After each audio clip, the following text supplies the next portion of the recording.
Cécile de France pourrait incarner tous les rôles. Elle incarne à la perfection le femme d'à côté, la bonne copine, la religieuse et porte à merveille des costumes d'époque comme les rôles dans les productions hollywoodiennes. Le 28 décembre, elle se transforme en marin-pêcheuse dans La Passagère.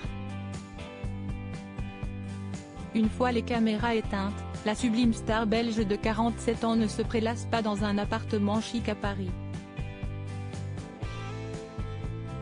Elle préfère sa vie loin de la capitale.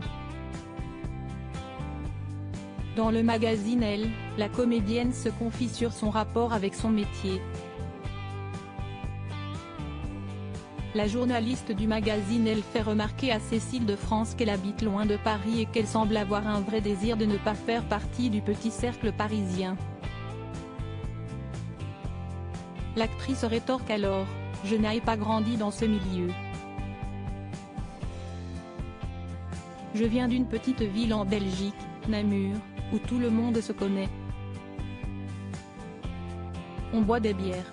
Si est-il la ville de Si est-il arrivé près de chez vous, film culte avec Benoît Poelvoorde, note de la rédaction.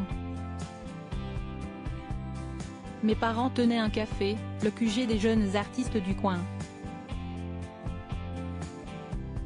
Je pense que ça a joué dans ma construction et Si est-il l'une des raisons pour lesquelles j'ai voulu faire ce métier. Ces artistes aux cheveux longs voulaient révolutionner le monde. Ils étaient rebelles, c'étaient les altermondialistes de l'époque. Avec son nom avec particule, certains ont pu penser que Cécile de France était une aristo et il n'est donc rien. Elle a connu aussi une période grunge et a vécu à Paris dans sa jeunesse, quand elle a décidé de partir de sa ville pour ses études. Dans Le Monde en 2019, elle racontait son expérience parisienne : « J'étais malheureuse dans cette ville immense.